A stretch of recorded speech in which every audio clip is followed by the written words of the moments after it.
So the analysis then becomes, look those sealed minutes over, determine if there's any portion in there for which the purpose still exists that caused them to be sealed, and unseal everything but those sections.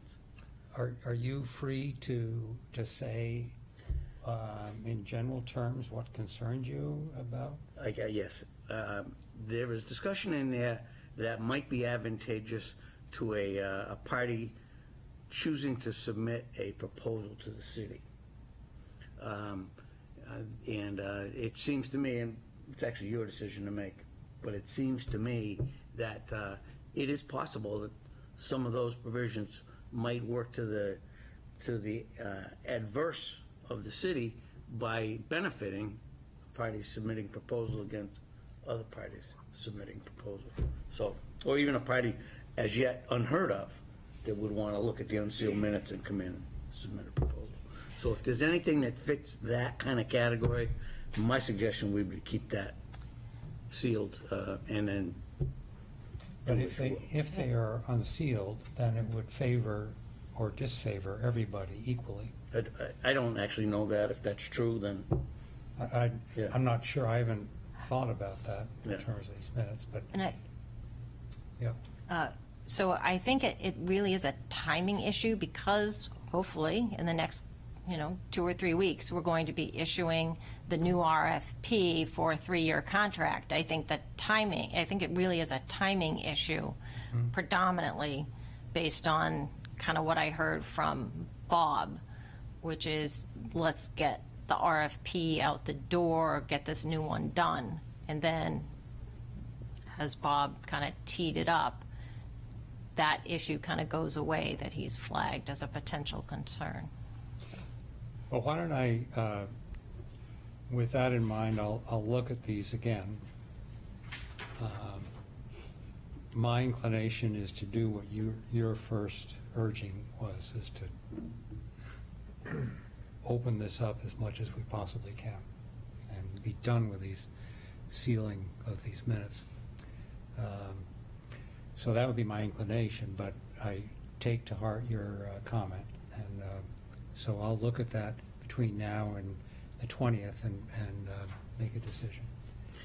As an illustration, the city council was requested by an outside party to unseal some minutes, and in the minutes of the non-public session, there were 3 topics discussed. And what they chose to do was to unseal the minutes that were requested to be unsealed, but keep the other parts sealed, because. Well, that's what you did on Monday, Yeah, yes. which was, I think, very appropriate. Okay. I think it would be helpful if we could walk backwards. You mentioned on the timeline, so next few weeks to get the RFP out. We have a meeting next week. After we make our recommendation as an audit committee, where does the RFP go? What are the next steps? City staff will finalize and issue an RFP. There's no city council review. Nope. So I'm not entirely comfortable with the process that we followed last December, for a number of reasons, including the fact that we are a body of the city council and our allegiance lies there. And so what I would like to do, especially since we've got a city council meeting on the 1st, is to come up with our recommendation and provide that to the mayor to act on as the city council so chooses. And so that keeps our allegiance and our reporting line clear. And then have the city council request that you guys do whatever it is you're going to do. I think you should feel free to have a conversation with the mayor. Okay. All right. I will do that. And when does, related but unrelated, I guess, when does the governance committee meet again? 25th. This month? Yeah. Correct. And then the city council meets on the 1st. Right. So, I wanted to, we have the city's draft. I wanted to pay primary attention to our draft, since that's the audit committee's Since job. you've clearly circulated a document I have not seen, may I have a copy? Oh, yeah, I sent it to Cynthia. She's been out most of this week with an emergency, so President's sick. Okay, well, I'm sorry. I sent it to her this morning. that's why I would not have a copy. Okay. I apologize. Right. Thank you. That was not intentional, Suzanne. So what we do in this draft is to try to continue our effort in perhaps a cleaner fashion to what we started last year, and that is to make a separation within one RFP of non-attest services and audit services, and that is shown in the second paragraph of page 1. And that distinction continues throughout the document, all the way to the very end, page 15, where you see we're asking for an estimated cost of non-attest services, an estimated cost of the audit services, and then an estimated cost of the two services combined. The goal there is to, unlike what we had last year, is to try to get competitive bidding going on all fronts, so that we get a much more healthy process along the lines of what GFOA advocates. And I will say that, that goes to a second point that I wanted to make, and that is that, and certainly in the governance committee meeting on July 1st, there was a lot of discussion of the Blue Book and best practices and what GFOA talks about. And so the revisions really were driven by the GFOA best practices, as well as the New Hampshire Municipal Association. So the audit committee role is really taken from the GFOA booklet. And time and again, the audit committee is specified as being separate and apart from management. And that the auditors are to report to the audit committee, not to management. Page 33 specifies that very clearly. Unlike, in my view, unlike what happens today, where the audit committee is simply, does the recommendation of the auditor and then is heard of no more. This has the audit committee reinserted in the process along the lines of what is best practices. I understand that that runs counter to what the city is wanting, but our job, I think, is to come up with what we believe is the best, most healthy and robust way of getting an independent audit along the lines of what the GFOA specifies. So that is that's the rationale in many of the changes that we've made in this to bring the audit committee back in, and specifically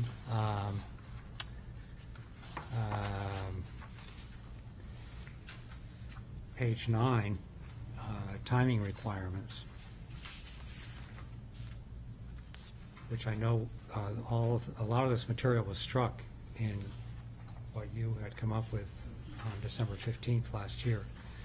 We reinsert it, again making the claim that this is exactly what the GFOA requires, and this is best practices. I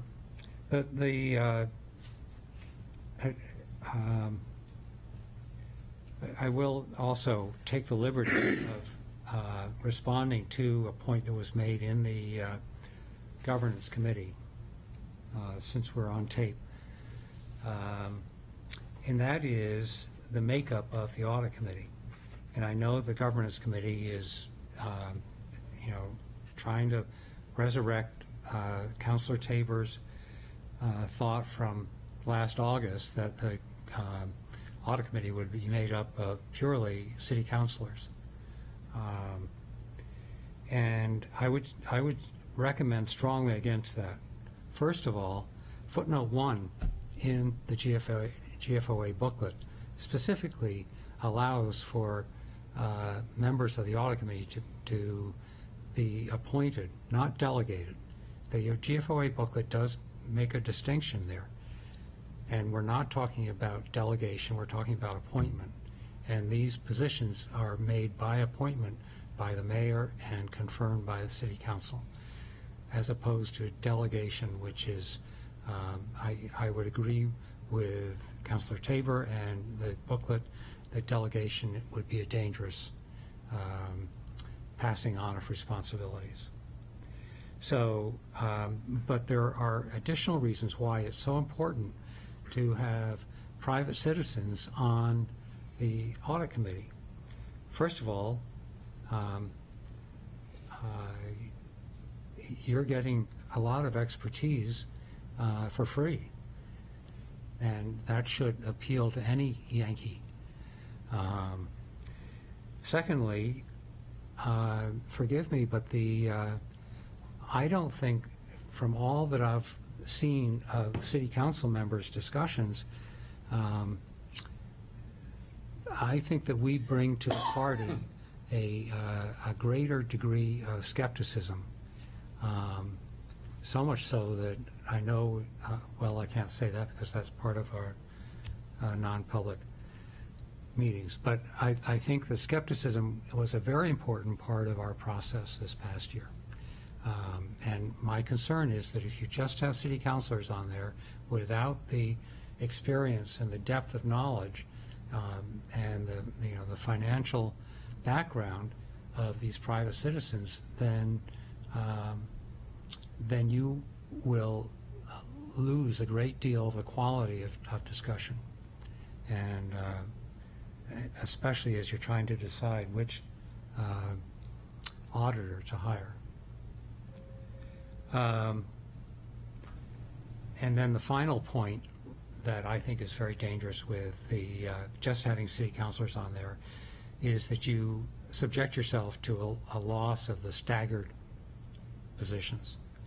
And the staggered positions are important because they help to create institutional knowledge, that there's someone on there who has at least 3 years experience, others who have, well, everyone has a 3-year period, but each one is staggered, so that helps to extend that memory and sense of precedent, which I think augurs well for the audit committee being established as a source of reliable opinion that the city council should look to, especially if the city council, like this last time, gets cleaned out entirely, almost entirely. So I think that the staggered role is one which is very important and is subject to being lost if you have just city councilors on the audit committee. So for those reasons, and I digress here, but for those reasons, I would really not advocate for what Councilor Tabor is advocating for, which is just a city councilor membership on the audit committee. So going back to this RFP, the major points are the distinction between non-attest and audit, and the second is the importance of the audit committee role in the process. Starting on page 9, it's enumerated with points 1 through 14. I think those were the major points I wanted to make to explain the major changes in what you have before you. comments. Would you like me to flag some of the points in ours that might be useful to point out as you look Yep. at them, assuming you do? Sure. First off, one of the things that we heard, so ours covers both attest and non-attest services, just didn't call them out in quite the same way. We used an older document to start with. But what you'll see, I think most importantly, is when you go to the back, two big changes. First, if you go to the cost proposal form, which is on page 13 of 15 of my draft, here you'll see that we have included and made it very clear that we are looking for a 3-year contract. You know, if we're going to bring in a new firm, then, you know, they're going to be putting some work in up front, and, you know, Yep. I think that was something that we all collectively agreed upon, that we'd be looking for a 3-year contract, so we wanted the pricing to know what that is so we could budget for it appropriately. So that is probably one of the big pieces that was changed in this agreement from the last one that went out, which is to capture that. The other pieces that I would say is probably significantly different than the draft, which I've skimmed from what you sent, is that not knowing at this point whether there will or will not be a change in the membership of the audit committee, depending on what happens with governance in the city council, while we left in the, you know, obviously we needed some selection criteria, not knowing whether whoever is actually sitting down to weigh the proposals and evaluate them, you know, when the proposals come in and are opened, that I took the weighting factors out in the event that it's a different collection of people, and they would want to establish a different weighting piece because it's not required from the law to indicate what the weights are. So I left the criteria, but took out the weighting. So that's probably the two biggest changes. Other than that, it was pretty much I don't want to say cut and paste. It was a little more than that, but it was based on one of the 2021 RFPs that went out, which had both of them, both the attest and the non-attest services. So my thought is by getting it to you today and knowing that there's another meeting scheduled for next week, you'd have the opportunity to take a look at it and consider it, and we can all talk next week at the next meeting. So. Okay, thank you. Yep.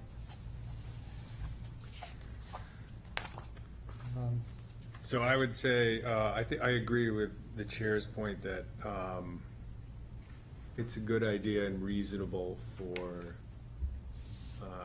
post-selection for the auditor and the audit committee to meet absent city management to ensure independence. And in my view, it would be fine if, obviously, the entire city council were invited to that debrief presentation. I'm sorry, without city management present? Yes, without city management present. I think it's the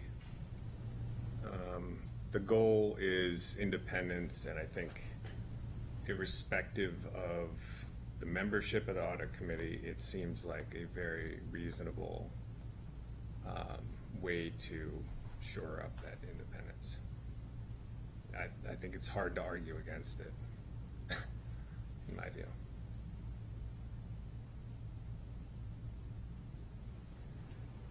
And I'd also, Deputy Attorney Woodland,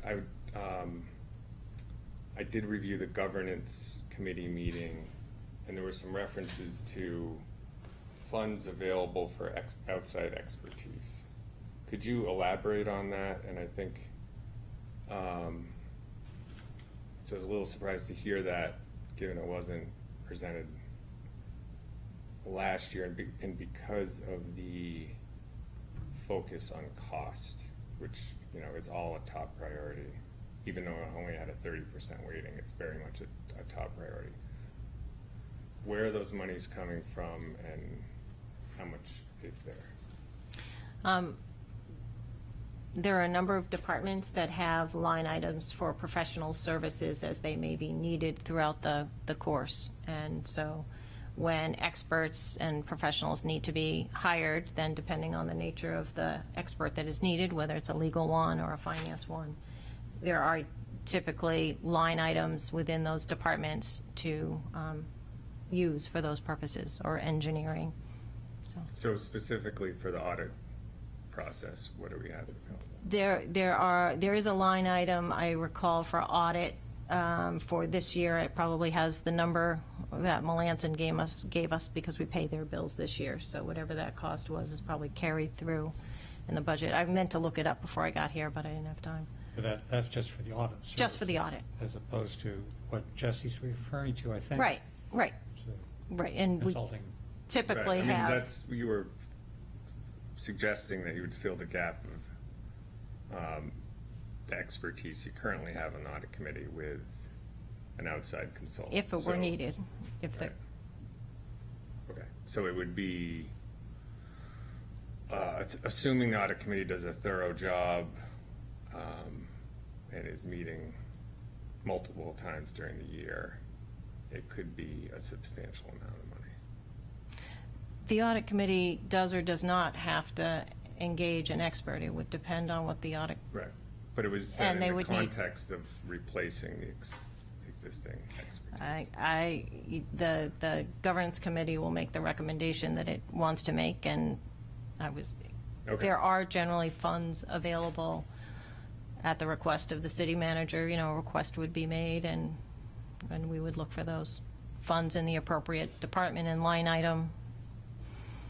So, Okay, thanks.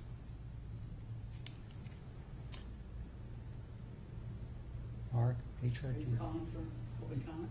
Yeah. Oh, May I, Arthur. may I approach a, Please, yes. Approach the witness. so I will identify myself anyway, because I keep on forgetting. Arthur, this is not a formally called meeting because we're shy one person for a quorum. But we decided to go ahead and have a discussion anyway, and it is being recorded so that the two counselors and Hawk, who aren't here, can then, catch themselves up. But thank you very much for being here. Okay, Petra Huda, and I'm speaking as a resident and taxpayer on this. I guess the first thing, I don't have the new audit committee RFP as designed, so I cannot speak to it. And I just received a new one from the city. The first thing I guess I'd like to,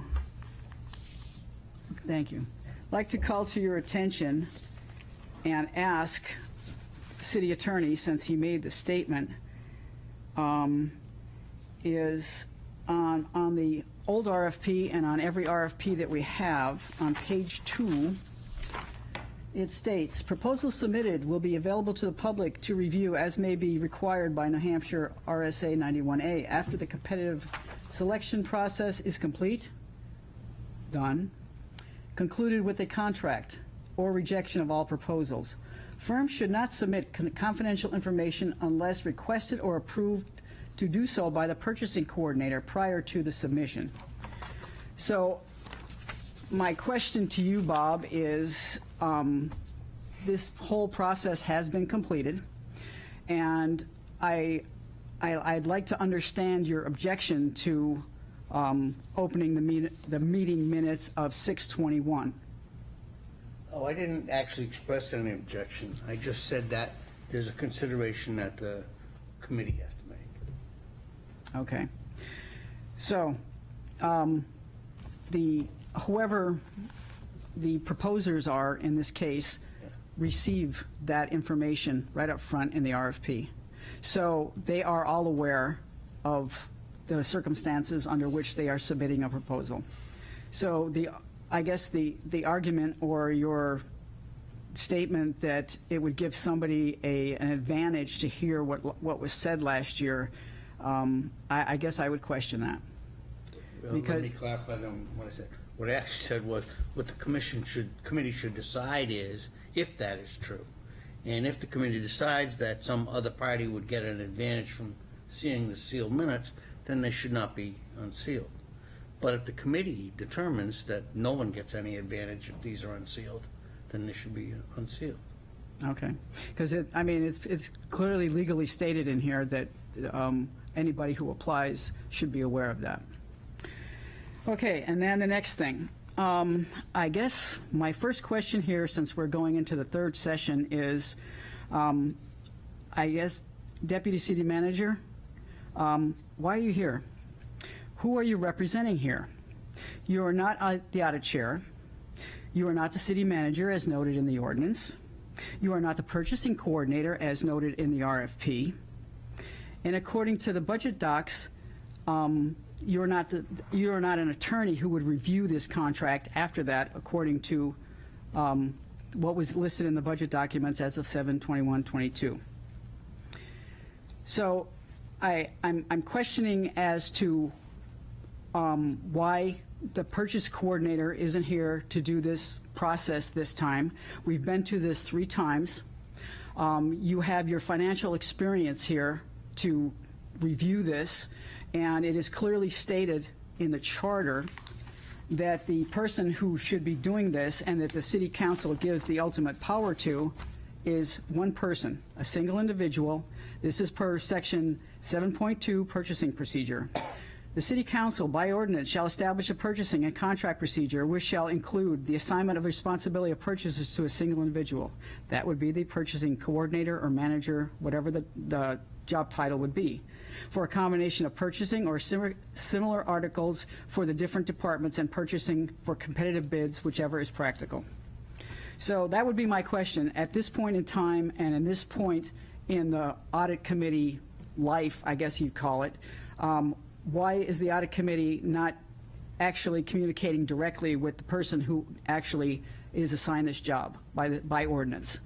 That's my first question. The next question, since the meeting minutes were unsealed for the 3/7/21 council meeting by the city council this Monday, can I get an answer to my questions that I asked previously? And I guess I need to know because they all pertain to the city council meeting. I never got an answer, and all of the information should have been included in here. So that's my question. I have done research and gone back to basically the New Hampshire Municipal Association to see what they say on this. And this is listed under New Hampshire Municipal Association Legal Q&A, the inside scoop on non-public sessions. And the main point I want to make here is who has the right to ask questions about this. The questions here are, do we have to post a meeting if we plan to have a non-public session? Yes. Was that done? The next question is, can you discuss matters that you spoke about in the non-public session? Now, this is, can we talk about something that that was non-public, and is that confidential information? The first answer they give is maybe. If the minutes were not sealed, then the information about non-public session will become public no later than 72 hours after the meeting, RSA 91A3(3). So in our case here, the meeting minutes as related to the audit were unsealed. So my question is, either here or in the next meeting, may I get my questions answered as the minutes were unsealed, and per the information that I had, because I don't have access to the city attorney, that's the question I have. They are now unsealed. It is not confidential information. The contract has been negotiated and signed, so that is done according to the RFP. So I guess I would still like answers to my questions as far as that goes. The third thing I guess I'd like to discuss here is the points that were brought up by the deputy city manager. In reviewing the new proposal that she put out, there's quite a few references in here to the budget and approving the amounts for this. The statements that she just made, I could tell you where the audit committee dollars are. They're in general, in accounting, and they're in the two other enterprise funds. So they're in the budget, and they're specifically listed as audit dollars. So if you do decide to spend extra taxpayer dollars on a consultant, who knows, to Mr. Lynch's point, how much money you're going to spend here, I would ask you as a taxpayer to consider you're getting over 100 years of experience here in financial and accounting and auditing with the gentlemen that are on this committee now. Why would you want to go pay a consultant to do the same job? I'm concerned as a taxpayer of the attitude that is being brought forward on this of we could just go hire another consultant. Because no, that money is not in there. The money is specifically listed under audit in the three places I noted. I guess the other question, and I'd like to make the clarification since I brought this forward originally, the original thought on this when putting residential financial experts on this audit committee is that the council terms change. You don't have any idea going forward 5 years, 10 years, 20 years, what you're going to, who and what experience you're going to get on a council. The reason that we put these financial experts on here and requested that they come out of the citizenry is to keep it independent and to bring in a lot of the most experience we can in the process.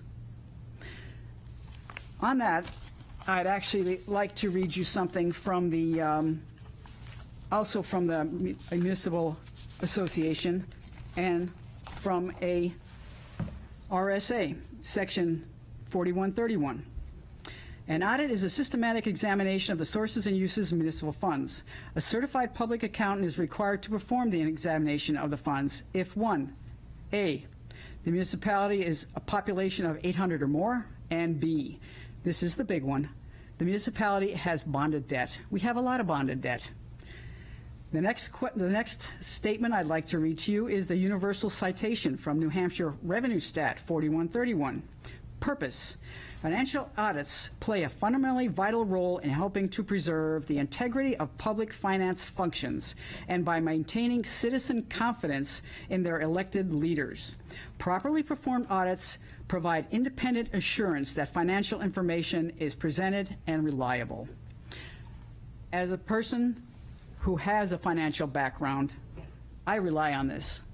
This is the main purpose that the audit committee was formed. And it goes against, I guess, my background and knowledge to put inexperienced and not knowing what kind of experience on the council you're going to get going forward, removing experienced people and putting on just counselors. And basically, that will go back to the same independence questions that we had previously. It's not independent for the city staff to hire, meet with, and work with until the end, and including the okay of the management letter, to work with the same auditors that they are supervising. That is not independent. So that's basically what I have to say. I am also looking forward to the discussion on the RFP. And I would ask you, Chair, to request that, since it has always been suggested that we are not working with the proper city personnel on this, and that in the RFP it does say that everything goes to the purchasing coordinator. There has been 3 years of experience on this. The financial experts here do bring enough experience and know-how to this to, I guess you'd call, assist in the technical information here. So I would ask that instead of working with someone who I'm not understanding why attends, we would work with the purchasing coordinator to move forward with this. Thank you. May I have this? Yes.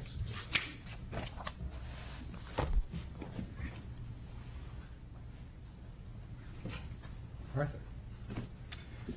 Hello, good afternoon. Arthur Clow, 431 Pleasant Street.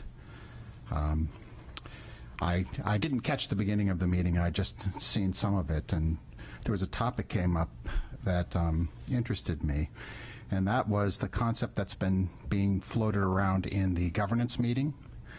And I'm starting to be convinced that one of the counselors there is for comic relief only. Because of the things that I've heard. But one of the things that he said, and it was Councillor Lombardi, was that we shouldn't be bearing our books to the audit committee or to the public, basically, that we should have non-disclosure type agreements, et cetera.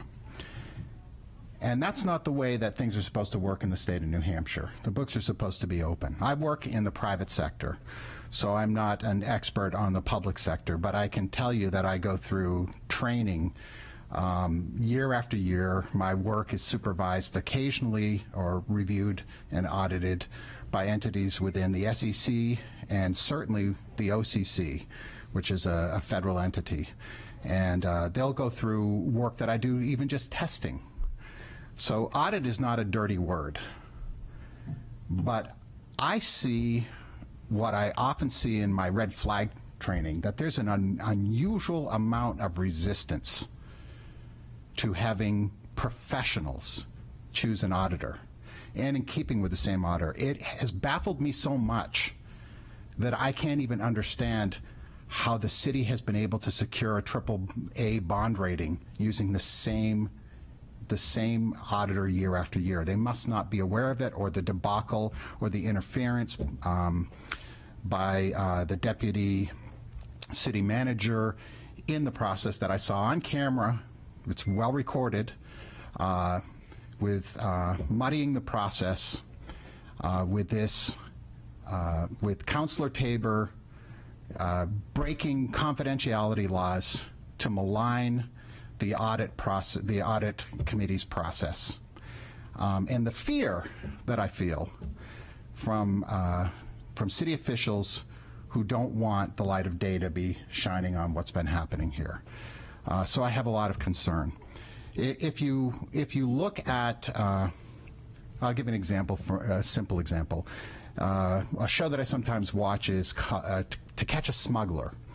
And they have people at the airport that can look at somebody and they can see the beads of sweat or whatever they're doing wrong, and that puts a flag up for them. They pull them aside, they x-ray their bags, they x-ray their bodies, the whole deal. That's what auditors... Are you suggesting we do that? I am not suggesting that we do that. You're retired. But the expertise of having private individuals cannot be overstated when they have financial backgrounds. I would not necessarily be the greatest candidate because I don't have the same financial backgrounds that some of you do. I'm more involved in the technology and some of the regulatory side. But I'm thankful for the audit committee members for not only their work, but also for sticking with it, because you've been under fire. Despicable things, the way that you've been treated, the way that your process was basically broken. It was made invalid by hearsay from a city councilor who the same thing that he was supposed to be quoting from, the same body of information that he was supposed to be giving. By the way, this will be interesting in court, that we're now being told maybe it's confidential and can't be. Can't be. So you're digging a couple of holes here.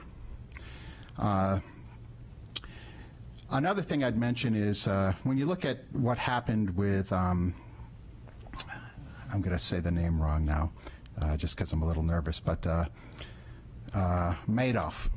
When Madoff had his big Ponzi scheme, and we all know it's one of the biggest ones ever, the reason that he got away with it, as stated by the whistleblower, was because the SEC was filled with lawyers.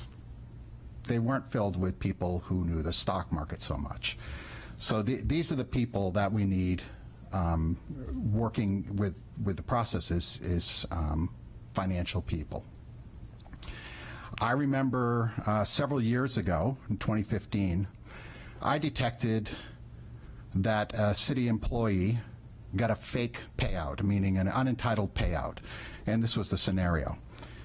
A cop in the leadership of the city of Portsmouth gave notice, and yet he got about $50,000, $60,000 of severance. Severance for giving his notice. Now, I want you to listen carefully what the rationale was as to why he was given the money. He was supposed to be the project manager of the new police station and was supposed to stay on at least long enough for that cycle. It is now 2022. It's 7 years later. We are still not in the position of doing the project. And when that was signed, I requested an investigation. It was investigated. And basically what happened was a contract was written up for him, drafted by the city attorney. It was signed off on by only one police commissioner. Everything about the process was wrong. And I'm pretty sure that Bob had been here long enough by that time to actually understand what the procedure should have been. So we ended up paying out $50,000, $60,000 in his final year to a police officer who had just gone through a court session in which the judge suggested that it was full of a lot of untruths, and you know, some people like myself drew the conclusion he had to hightail it out of here, and that this was just a favor done to him by the chief of police and the city attorney to give him money, which we still pay for, or will pay for in pensions in the future if we're not already. So you can't count on attorneys giving you great financial advice. And you can't count on city councilors. One city councilor who has a diploma from Yale in history thinks he got every diploma that they offer at Yale. So there's a lot of arrogance. I suggest that you unseal these minutes. It's been suggested that it's okay already.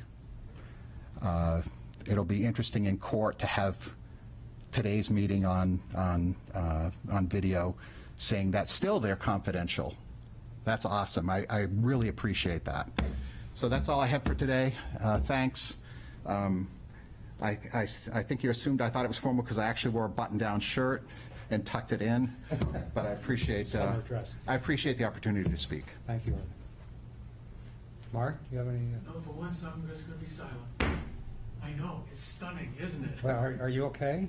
I am well, thank you. Okay, good. I'm concerned about your health, so. Okay. We have 4 minutes to go before the hour is out.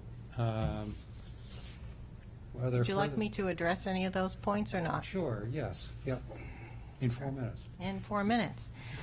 First off, I am sitting here as the deputy city manager, which means I'm sitting as the city manager for purposes of this meeting.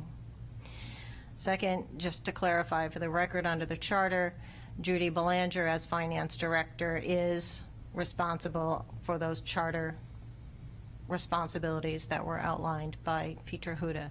Our purchasing coordinator works under Judy Belanger and has a defined set of responsibilities, but under the charter it is Judy Belanger, finance director, who fulfills those duties. I will point out I've had 20 years of experience now working with the finance department on contracts and bid documents. I can tell you that based on my review of the sealed minutes, there are portions of those minutes that I would not release right now because of the RFP that is about to go out the door.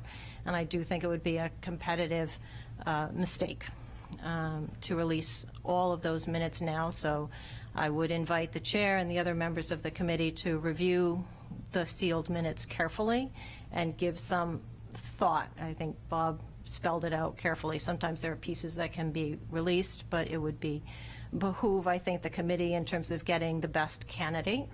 I think that would be important to keep in mind. With regard to, I think, some confusion perhaps in at least what I interpreted as the governance committee's inquiry in terms of whether they could hire or work with the city manager to hire outside experts. I think, as I understood the question from the governance committee, is not that they intended to hire anyone. The audit committee would hire anyone on a regular basis, but if they were to receive a communication or report from the auditors, there was some material issue, and if they felt that they needed to do that, then one option that they would have would be to request for assistance. But I did not perceive the inquiry to be related to ongoing assistance for day-to-day, if you will, work of the audit committee. I would invite, and I know you will appear, so you probably don't need much of an invitation to, speak as you have done and raise your issues directly with the governance committee. And if the changes to the membership of the audit committee, if they move forward to the city council, then certainly there will be opportunities to share any concerns or thoughts you have with the whole of the city council. So let's see. I think those are the key items. Hopefully that's about 4 minutes. So. You have another minute. I'll just say that August and September I am going offshore for 2 months. Hopefully not thinking about this. But so, and I know that I've got a doctor's appointment on the 25th of July. So that's part of why I wanted to say what I did. So at least it's on tape. Yeah. And I will say this, I was somewhat cognizant that you were going to be away for a while, which is why the draft opening of the proposals I put for the middle of October, so that if it is this same collection, that it would, the opening would be enough time to get, give firms plenty of time, not feel rushed to get proposals, but. So if I may, and I know we're now at 2 o'clock, but what is the reason for hastening the bid process? My understanding and talking with CPA firms that that a lot of this work tends to land in January and February. I think we had made representations collectively to the city council that we would try to get an RFP out by August or September with the thought that we wanted a contract City in place. management had made that. We definitely want to have, if it's going to be a new firm, we want to have them under contract by, ideally December, January at the latest, so that they can gear up. Okay. So I don't think there's a fixed, there's some flexibility there. But I know that we had certainly made representations that we would be timely in making sure there was plenty of time for an RFP. Okay. We can talk further about that. Sure. Because I'm not sure it's quite as pressing as you say it is. So, and again, I base that on my conversations with CPA firms last year. So, And our conversations suggest that this, if we can get something wrapped up by end of this year, that will give the firm, whatever firm is selected, time to staff up and make sure that we get in their schedule early and that they have long enough run-up time so that they're hitting the ground running with our staff and getting what they need. So. okay. Well, I'm sorry Arthur left, but I'd like to bring this to a close. We don't need a motion, so, but I want to thank all of you for your contributions, including Mark. One question. Yeah, I'm Who sorry. do we have confirmed in person for the 20th meeting? Well, I'll be here. I think the two counselors will be The here. two counselors both confirmed with the legal department that they were available on the 20th. And I think Hawk was planning to attend. But are you available by, I'll be available by phone, yeah. or Zoom? Zoom, yeah. Yeah. Okay. And I do think we'd want to balance having an RFP ready relatively early so that so we can get a robust response and as possible and get groups prepared to do it. Yeah. I think it's a balancing that and our process, making sure it's a good process. Right. Okay. Well, thank you all very much for your time and your thoughts. My sole contribution was asking Bob